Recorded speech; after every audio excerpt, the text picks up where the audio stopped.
E olha essa notícia diretamente da revista Oeste. Senado enfim reage e aprova marco temporal. Foi uma vitória do povo brasileiro, uma vitória do Congresso, dos parlamentares, principalmente de direita, que estão sendo calados dia após dia pelo Poder Judiciário. Eles resolveram reagir. E por essa, os ministros do STF não esperavam, foram pegos de surpresa. A votação foi acelerada em recado ao ativismo judicial do STF. Por 43 votos a favor e 21 votos contrários, o plenário do Senado aprovou nesta quarta-feira, dia 27, o texto base do projeto de lei PL que institui o marco temporal para a demarcação das terras indígenas. Mais cedo, a Comissão de Constituição e Justiça da Casa aprovou a matéria por 16 votos. O relator do marco temporal, o senador Marcos Rogério do PL, rejeitou todas as emendas propostas pelos parlamentares. A ideia era fazer com que a proposta não retorne à Câmara, não prorrogando assim a análise do mérito. Senadores da oposição tentaram acelerar a tramitação da matéria antes do julgamento do Supremo Tribunal Federal, que formou maioria contra a tese do marco temporal, contrariando o legislativo, e assim deixou os deputados bem indignados e os senadores revoltados com essa usurpação de poder do STF. Kim Kataguiri trouxe a notícia e ainda fez revelações importantíssimas do que está acontecendo por trás dos bastidores do Congresso Nacional e vai deixar vocês chocados todas essas revelações. Senhora Presidente, pela primeira vez em muitos anos, o Congresso Nacional derrotou o Supremo Tribunal Federal e conseguiu defender as suas prerrogativas. Não só nós conseguimos obstruir tanto na Câmara como no Senado para demonstração de força e reação aos abusos do Supremo Tribunal Federal, como nós aprovamos o marco legal, nós aprovamos o marco temporal da demarcação de terras indígenas nesta casa, que foi aprovado agora na Comissão de Constituição e Justiça do Senado e que já vai para o plenário do Senado e já vai ser aprovado, revertendo a decisão que o Supremo Tribunal Federal tomou em relação ao marco temporal. Essa é só a primeira de diversas reações legislativas que nós vamos ter para proteger a nossa prerrogativa de legislar, para proteger a nossa prerrogativa de desenvolver políticas públicas. Está havendo abuso na decisão em relação a drogas, na decisão em relação a terras indígenas, ao Código Florestal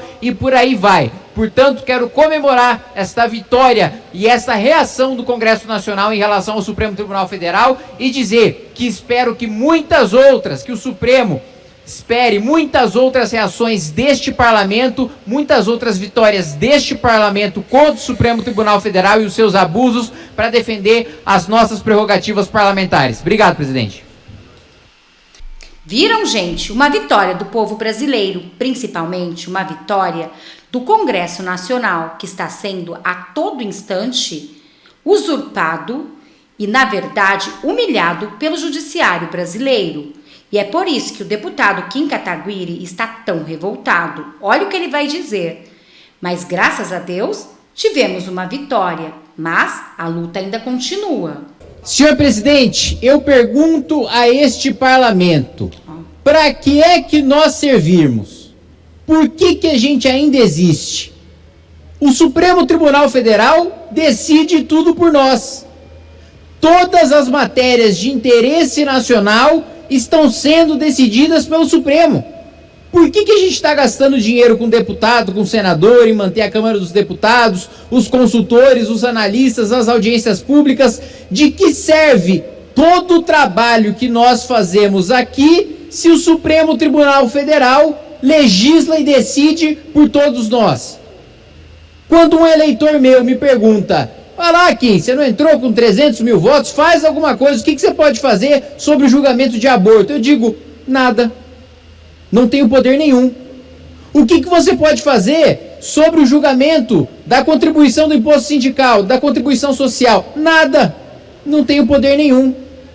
De que adianta ter centenas de milhares de votos se eles não significam nada na hora de decidir os destinos do país, as leis do nosso país, como o nosso país vai ser governado, quais são os rumos desse país? O Supremo decide por nós. Por que nós não fazemos uma entrega simbólica, uma chave do Congresso Nacional e entregamos para o Supremo Tribunal Federal? Porque não restou nada para a gente decidir. Que é uma das matérias mais caras e mais importantes para a sociedade brasileira, quem vai decidir é o Supremo Tribunal Federal. E a nossa Constituição, que garante o direito à vida desde a concepção, absolutamente ignorada. A letra da Constituição não vale de mais nada. Sobre drogas, também um assunto de interesse deste parlamento. E aqui não interessa se você é a favor da legalização das drogas ou contra a legalização das drogas. O que interessa é que esse debate tem que ser feito aqui, dentro desse parlamento. Ele tem toda a razão, né, gente? Todas essas pautas e tudo isso tem que ser feito dentro do parlamento, do Congresso Nacional. Mas o Supremo está passando na frente do Poder Legislativo e é por isso que os deputados estão tão revoltados. Mas vocês viram que teve vitória do povo brasileiro e do Congresso Nacional? Por essa, com certeza, os ministros do Supremo Tribunal Federal não esperavam. Deve estar bem chateado com isso. E sobre ainda essa resolução e essa situação do aborto, olha o que vai dizer o deputado Eduardo Bolsonaro. A todos os evangélicos, a carta de Lula aos evangélicos antes da eleição. Ele dizia, abre aspas para Lula, nosso projeto de governo tem compromisso com a vida plena em todas as suas fases. Para mim, a vida é sagrada, obras das mãos do Criador, e meu compromisso sempre foi e será com a sua proteção. Sou pessoalmente contra e lembro a todos e todas que este não é um tema a ser decidido pelo presidente da República, e sim do Congresso Nacional. E depois aqui algumas notícias do Lula já governando. Como ele é covarde, não gosta de expor, colocou à frente os seus ministros. Traz aqui a ministra de Direitos Humanos, que deveria ser a primeira a lutar pela preservação da vida dos seres humanos. Mas diz a ministra aqui, para a CNN, defendemos o direito legal, diz a nova ministra das mulheres, que antigamente era a pasta das mulheres e direitos humanos juntas, a CNN. E ela emenda, queremos discutir a saúde pública da mulher, o acesso ao planejamento familiar, a saúde reprodutiva da mulher como um todo. Para isso, ela destacou que pretende discutir com a ministra da Saúde, Nízia, quais as ações prioritárias do novo governo. Para quem não sabe, direito reprodutivo da mulher é justamente o contrário. É o direito de poder a mulher assassinar o seu próprio bebê na sua barriga. E também a ministra Nízia, da Saúde. Reclamavam tanto que Pazuello era ministro da Saúde e não era da área médica, que era general. Agora temos uma ministra que é socióloga. E ela diz aqui na Carta Capital, para não dizer que é blog de direita fake news. Ministro da Saúde revoga a portaria de Bolsonaro que impunha obstáculos ao aborto legal. E para piorar, essa mesma ministra ainda assinou a resolução 715 do Conselho Nacional de Saúde, que diz em seu item 49, garantir a intersetorialidade nas ações da saúde para combater as desigualdades estruturais e históricas, com a ampliação de políticas sociais e transferência de renda, com a legalização e a legalização da maconha. Veja bem, antes da eleição, Lula era contra aborto, contra as drogas, e agora a sua ministra assina documento, botando adiante justamente essas pautas. Mas a atenção maior é para o risco que a gente tem essa semana, com o STF decidindo, deputada Júlia Zanata, Caroline Detoni, justamente sobre essa pauta. O STF, a exemplo do que ocorreu na Colômbia, a Colômbia legalizou o aborto através da sua Suprema Corte. E aqui, ao que parece, caminha para o mesmo destino. Isso gera reação, porque não é a primeira vez que o Supremo Tribunal Federal está atropelando esse Congresso Nacional. E aí começa a ter resposta. Se o Senado não promove o impeachment dos ministros do STF, outras já... Acabei de receber aqui um pedido de assinatura para uma PEC do deputado Ricardo Aires, para que nós consigamos colocar um limite um mandato aos ministros do STF. Deputado Paulo Eduardo Martins tem uma PEC no mesmo sentido. E a gente tem que batalhar para isso. Por quê? Porque se esse Congresso não legislar e o STF continuar fazendo esse tipo de coisa, a gente vai se deparar mais e mais, presidente, com essa notícia da Folha, e com ela eu termino o meu discurso. Sindicato cobra 12% de contribuição exige R$150 para a recusa e gera polêmica após decisão do STF.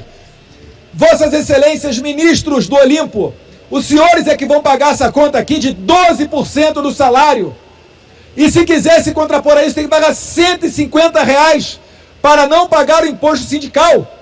A realidade se impõe e, ao que parece, a realidade dos brasileiros é muito diferente da de um ministro do Supremo. Viram, gente, que absurdo? O STF só na canetada, tudo para prejudicar o povo brasileiro. E olha, quanta saudade do governo Bolsonaro. Muita gente que fez o L com certeza está arrependida. O amor venceu, mas venceu para onde? Venceu para acabar com o povo brasileiro? Porque é isso que está acontecendo, com tantas coisas absurdas, estarrecedoras acontecendo no nosso Brasil. Haja vista essa DPF do aborto, que pode realmente acabar com o futuro do Brasil, que são as nossas crianças. Bom, este foi o React de agora. Espero que vocês tenham gostado. Peço que vocês se inscrevam no canal, curte, compartilha, comenta, ative o sininho de notificações para não perder nenhum dos nossos vídeos. Muito obrigada a todos. Eu vou ficando por aqui. Até daqui a pouco eu volto com mais vídeos, mais notícias e mais reacts para vocês.